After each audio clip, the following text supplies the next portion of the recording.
Good morning. This is Lee Cummings, the author of the Negro Question book series. I want to do like a maybe 20-minute piece on what is stopping Russia and China from, no, Russia and the United States from going to war against each other. Literally, I mean, face to face, hand to hand combat, nuclear weapon for nuclear weapon. What if I told you the Lord got two angels, or he got a set of angels, four to be exact, that's holding back these two great governments, these two great mountains. And we're going to use imagery in this dissertation, the imagery of two mountains of brass. One mountain of brass I'm going to call the northeast mountain of brass, and that second mountain of brass, we're going to call that the western mountain of brass. So I want to go directly to Zechariah, the 6th chapter, and the theme of this little brief lesson is to show you that God is holding Russia and America back because it's not the time yet. So I'm going to go to Zechariah, the 6th chapter, in the first verse. And I turned and lifted up mine eyes and looked, and behold, there came four chariots, Arbi, Rakaim, from between Sheneh, Heraim, from between two mountains. And the mountains were mountains of Nachash or Nahash, two mountains of brass. Now, these two mountains, these represent angels. Now check this out. I'm gonna skip down to verse. I'm gonna skip down to verse 7. And the bay went forth and sought to go, that they might walk to and fro through the earth. And he said, "Get you hence, walk to and fro through the earth." So they walked to and fro through the earth. Then cried he unto me, verse 8. Then he cried up upon me and spake unto me, saying, Behold, these that go toward the north country have quieted my spirit in the north country. So you got two mountains, and we're going to show you that these mountains, it was an ancient way in antiquity for the Sumerians and the Hebrews. They used mountains to represent governments. And so these angels are holding these two governments back. And the Lord used some very interesting imagery. He used two mountains of brass. Why brass? Brass, there's an interesting story behind brass. If you took, brass is made of two alloys, copper and zinc. So if I took copper by itself, 100% copper, it is strong. This represents my zinc. If I took zinc by itself, it would be strong. If I combine both alloys, the end result would be brass, a much stronger alloy. So it appears that the imagery that Al-Alion, the Most High, is using is the imagery showing that these two mountains are going to have a conglomerate of nations with them to make them strong, which I thought was ingenious on his part, because I didn't realize that until I put this piece together. Now watch this. Let's go and see if a mountain represents a government. Let's go to Daniel, the 2nd chapter. Daniel, the 2nd chapter. I'm going to pick it up at verse 31. Daniel 2 and 31. Again, this is Lee Cummings, the author of the Negro Question book series, coming to you from Chicago, Illinois, United States of America. It's 1:30 in the morning, y'all. I'm getting at it. Okay, Daniel 2 and 31 reads, and all I want to focus on is, do the mountains represent governments? Daniel 2 and 31 reads, Thou, O king, saw and beheld, well, behold, a great image. This great image, whose brightness was excellent, stood before thee, and the form thereof was terrible. This image's head was of fine gold, his breast and his arms of silver, his belly and his thighs of brass. Uh-oh, there go that brass again. his legs of iron, his feet part of iron, part of clay. Thou sawest so that a stone was cut out without hands, which smote the image upon his what? Upon his feet, that were of iron and clay, and break them into pieces. 35. Then was the iron, the clay, the brass, the silver together. No. Then was the iron, the clay, the brass, the silver, and the gold broken to pieces together, and became like the shaft of the summer threshing floors. And the wind, the ruach, carried them away, that no place was found for them. And the stone that smote the image became a great mountain and filled the whole earth. Now, you ask yourself the question, well, why did this stone hit the image on the feet? Because Nebuchadnezzar hid that hid of gold was Babylon. Then the next ruling world empire were the Medes and the Persians. That was Cyrus the Great, 539 BC. Then you had Alexander in 323 BC. And after Alexander, there was Rome. So each part of the statue was disappearing into world history. And the only thing that was going to be left when Yeshua or Yahweh Shah / Jesus comes back is what? The 10 toes. That's all that's going to be left of the statue. The government of God is a mountain. America is a mountain. Russia is a mountain.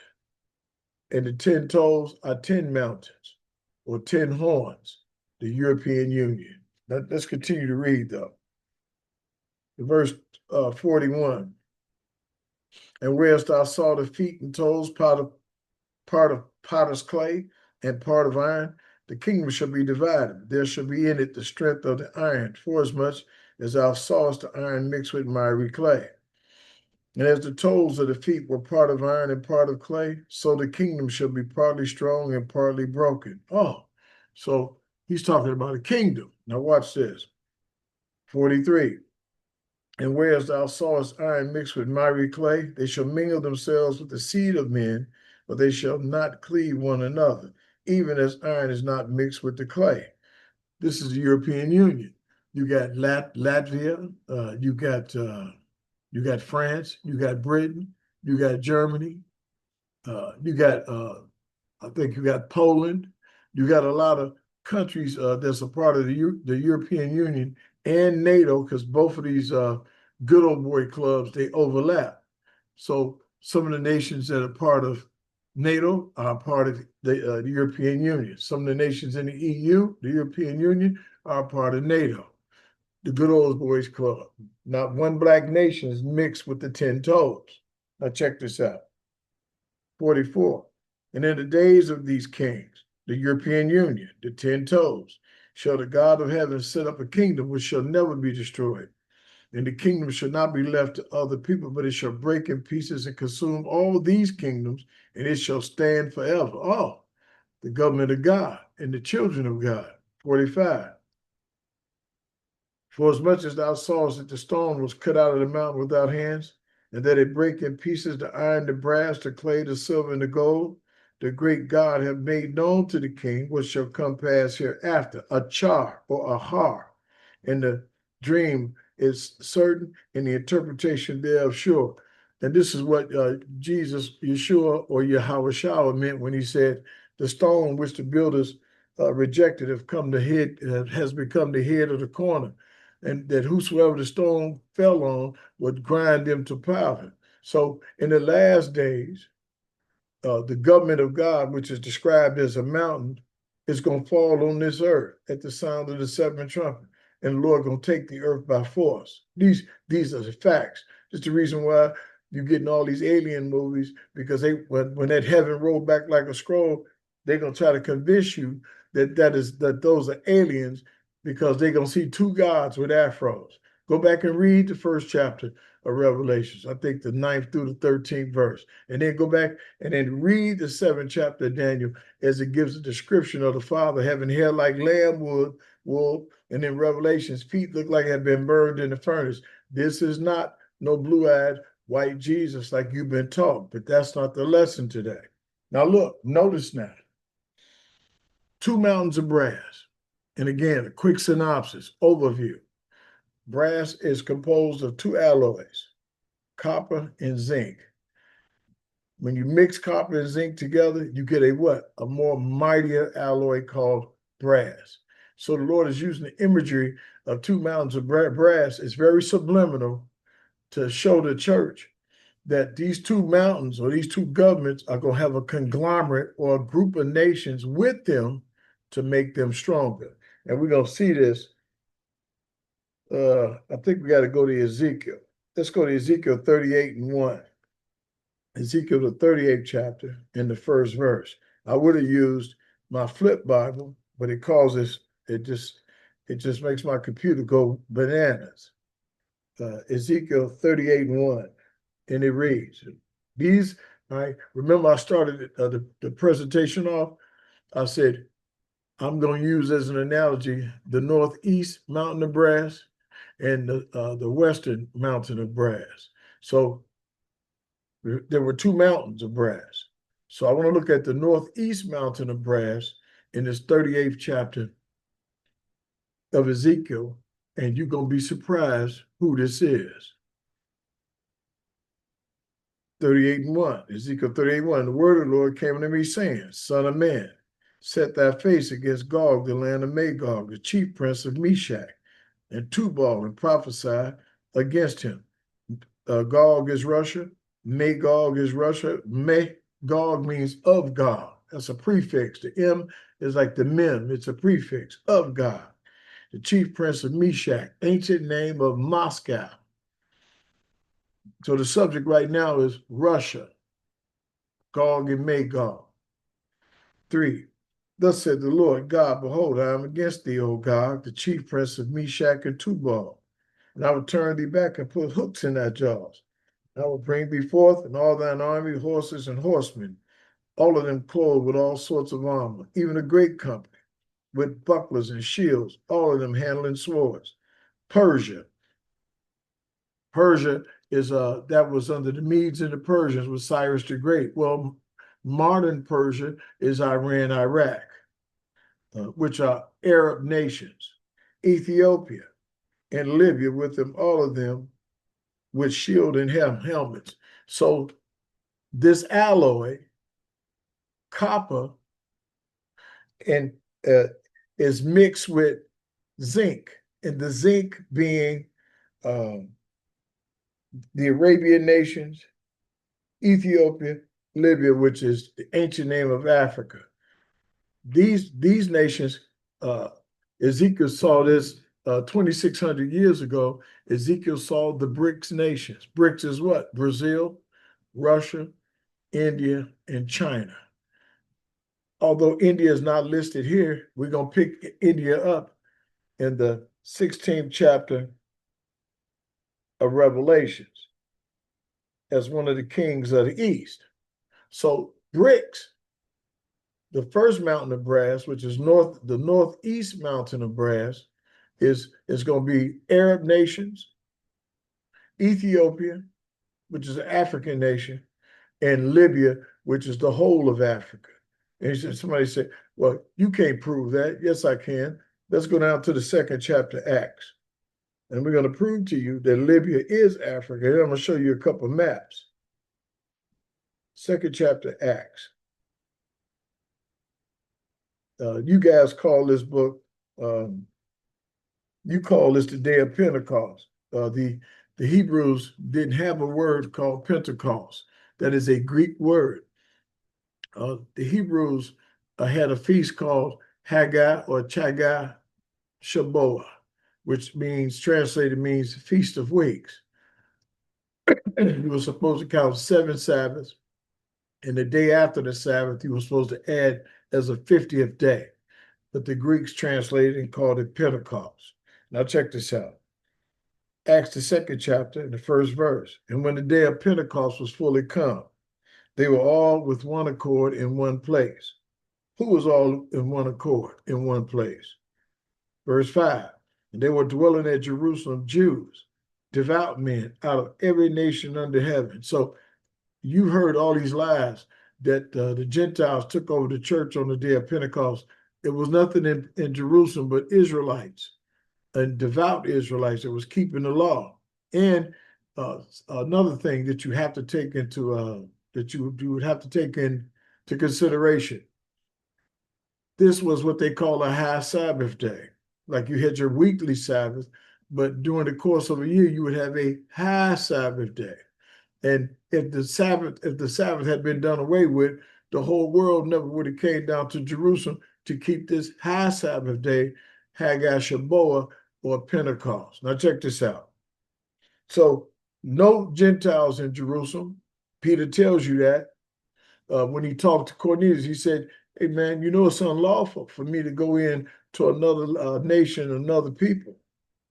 Peter never would have told Cornelius that because Cornelius was a Roman centurion from the Sicilian band. He would have never said that to him if they had been in Jerusalem on the day of Pentecost. And then another place, Peter said, by my mouth, I was the first one to preach to the Gentiles. So anyway, let's get back to this. So on the day of Pentecost, all these Hebrew Israelites come down from every nation under the sun. Let's see if they came down from Africa.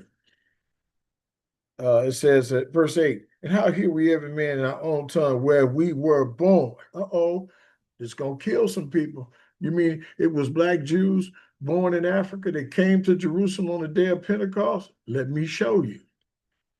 Verse 9, Parthians and Medes, Elamites and dwellers in Mesopotamia.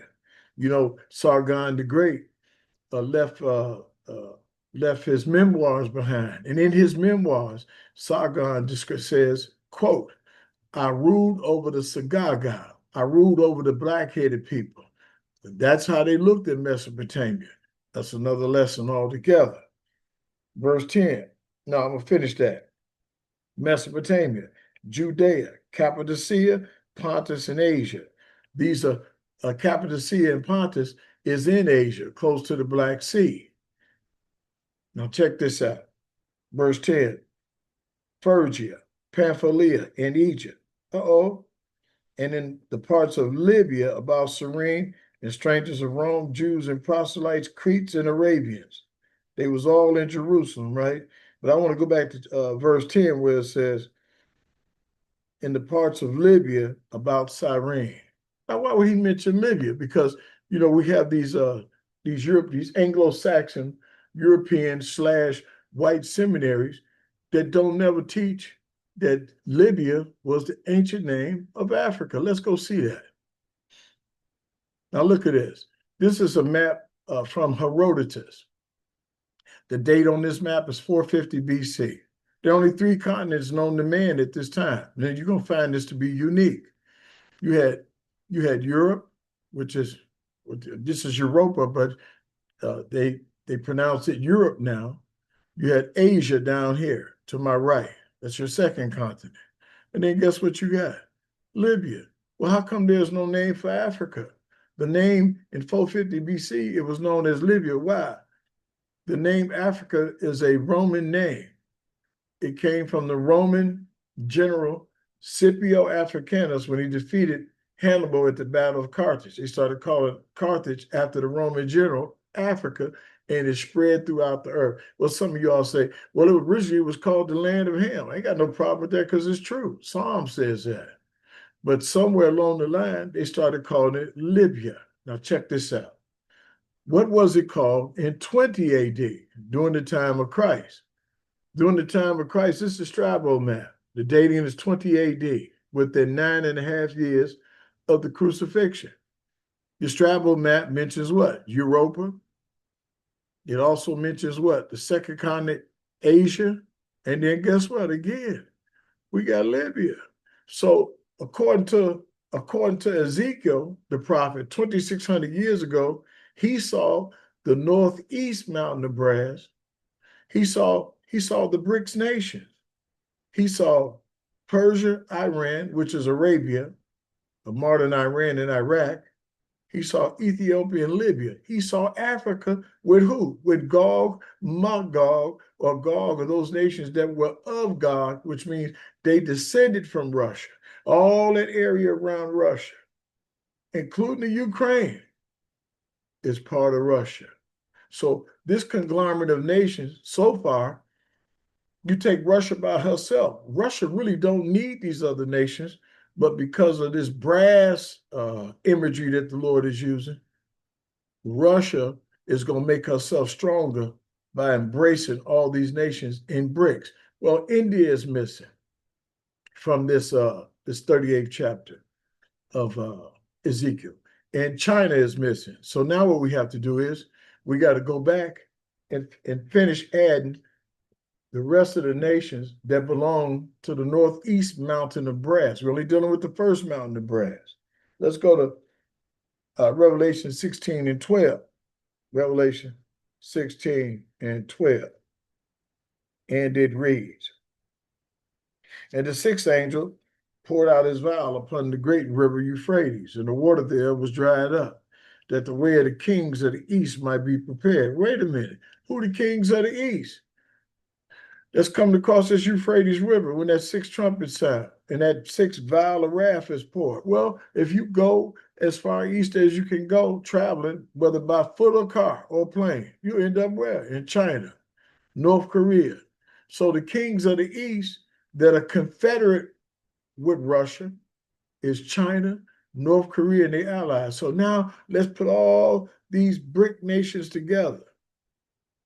Africa, Arabia, China, North Korea, India. They come across that Euphrates. So this is that one mountain of brass that I titled the Northeast Mountain of Brass. Russia's strong by herself, but Russia with China is an unmovable object, along with them crazy cats down in North Korea.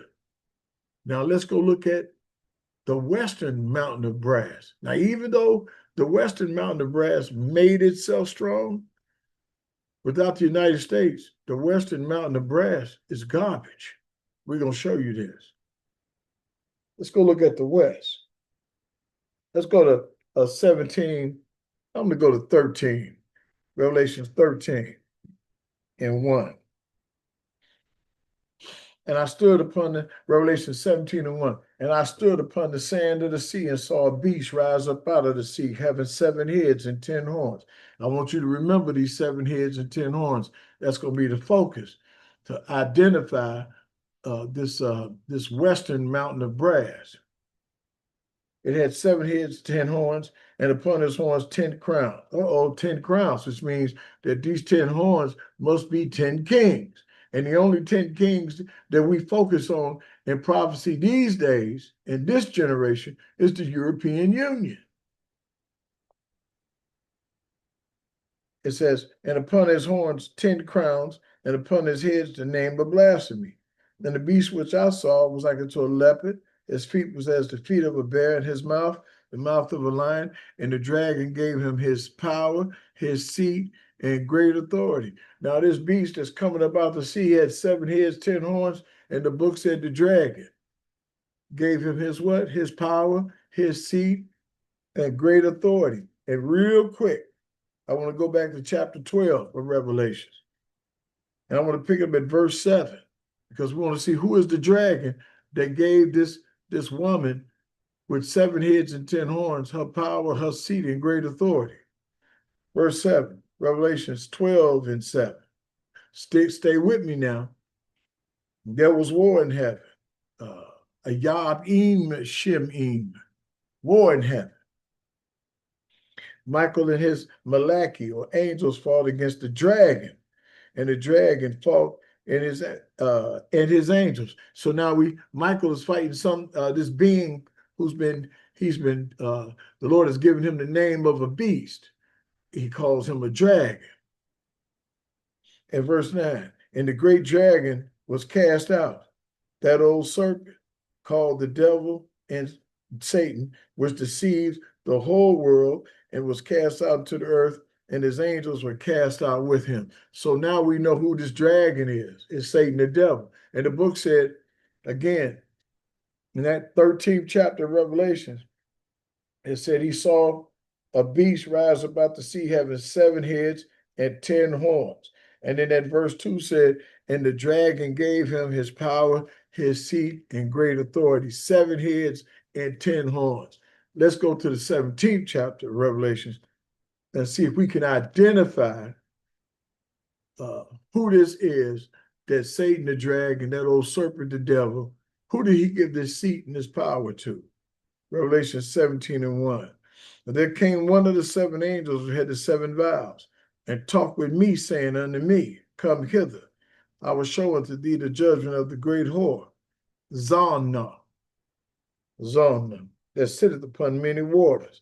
The church is represented as a woman in your Bibles. Paul said, I presented the church as a what? As a chaste virgin, as a bride, without spot or blemish. This woman that Paul presents is the bride, the wife of God. But this woman right here in the book of Revelations, John said, this is a prostitute. This is a whore. She's presenting herself off. She's saying, I'm the bride. But the virgin is saying, I'm the bride. So let's see who this woman is that the angel told John was a prostitute or a whore. Who is this woman? And whoever she is, according to the 13th chapter of Revelation, the first two chapters, Satan gave this church its power, seat, and great authority. Verse 2, with whom the kings of the earth have committed fornication, and the inhabitants of the earth have been made drunk with the wine of her fornication. That is religion. So he carried me away in the spirit into the wilderness, and I saw a woman sit upon a scarlet-covered beast, colored beast, full of names of blasphemy, having what? 7 heads and 10 horns. Go back and read Revelations, the 13th chapter again, because we want to identify these 7 heads and 10 horns. Revelations 13:1, and I stood upon the sand of the sea and saw a beast rise up out of the sea, having 7 heads and 10 horns.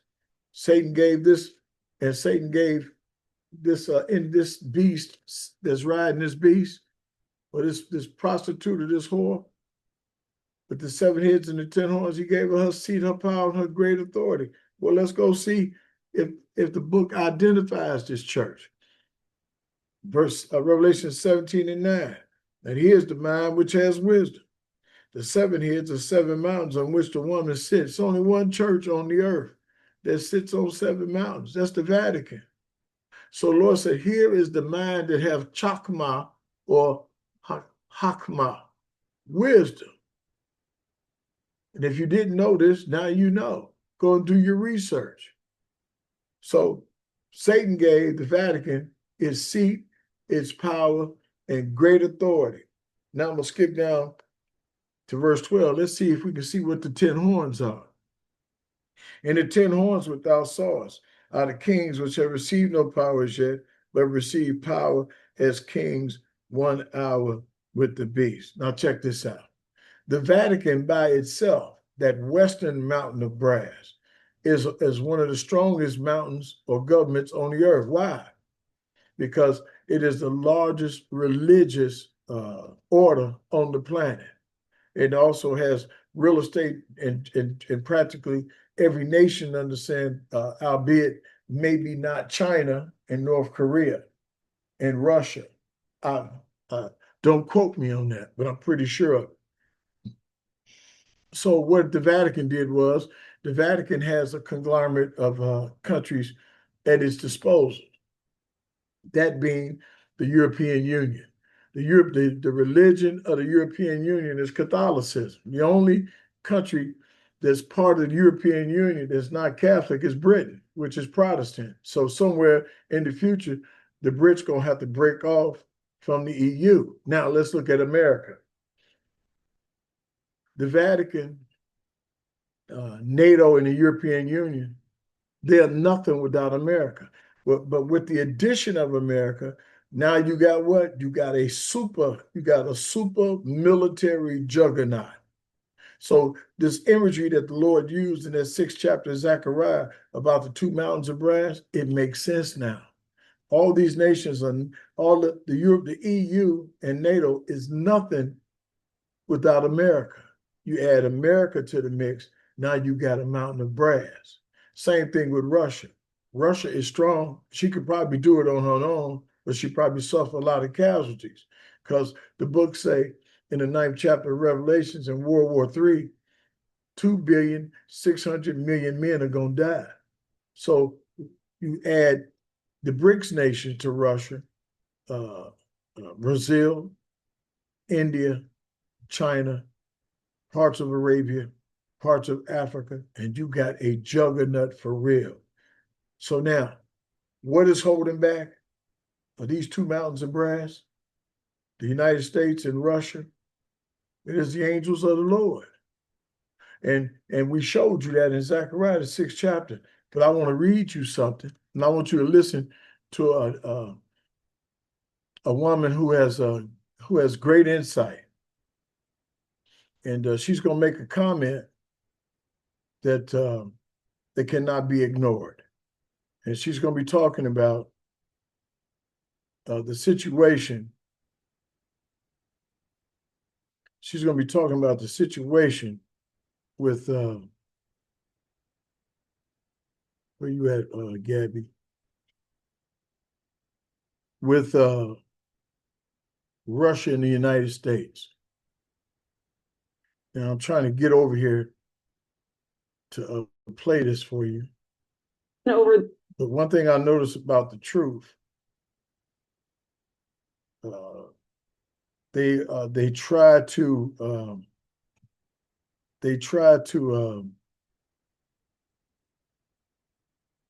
the mainstream media will try not to play the truth for you and to keep you in the dark.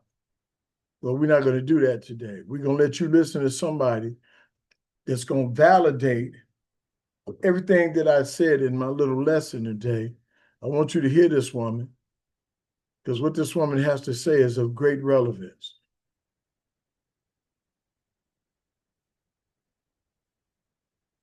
These months is that every time they make progress and they move closer and closer to that hope for peace, the warmongers in the deep state step up and try to do everything. See, this happens every time I try to bring this truth.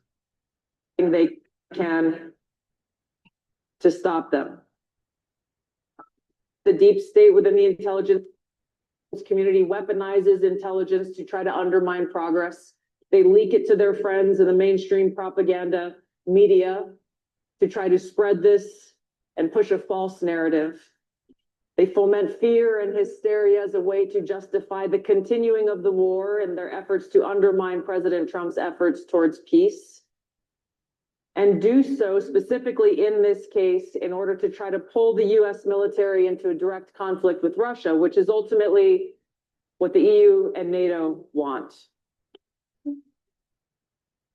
Did y'all hear that? She basically said the same thing that I said. I gave you that long lesson. I could have played this right here and I would have still made my point. But what the sister said made so much sense. She basically letting you know there's a spirit, and you know who's being used? The little devil, Zelensky. Zelensky is the firebomb. He's the one that they're using to try to bring America and Russia to bear, to go head to head in a nuclear conflict. Now, I've given you all that I have on this little short dissertation.